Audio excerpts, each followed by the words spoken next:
حضرتك بقالك شهرين بتلف ومش لاقي شقة، وبتدور على شقة بقالك شهرين ومش لاقي، فممكن تكون اتفرجت على شقة فصاحبها رفع السعر عليك فبتقول حسبي الله ونعم الوكيل فيه.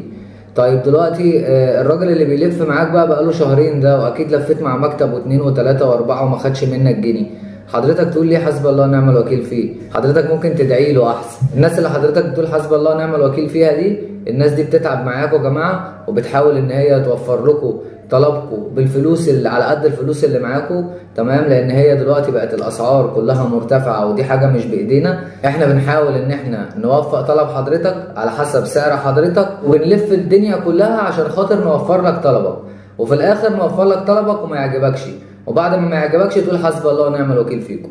بصوا يا جماعه، نتقوا الله في بعض شويه يا جماعه، عشان كده ما يرضيش ربنا اللي احنا فيه ده، ما يرضيش ربنا. مش هنقعد نعلق غلطاتنا على شماعات الناس. مش احنا مثلا عشان احنا الفلوس اللي معانا مش مكمله حق الشقه دلوقتي فيبقى هو الوسيط هو اللي معلي عليا سعر الشقه. هو الموضوع مش كده، الموضوع ابسط من كده. الموضوع ان كل حاجه سعرها رفع، فبالتالي العقار سعره رفع، فبالتالي الراجل الوسيط غصب عنه هو بياخد سعر مرتفع فبيديك سعر مرتفع. هو ده الموضوع، تمام؟ فنتقوا الله ببعض شويه يا جماعه، ونهدوا شويه كده، ولو في اي مشكله باذن الله معانا هنا على صفحتكم دي هتتحل.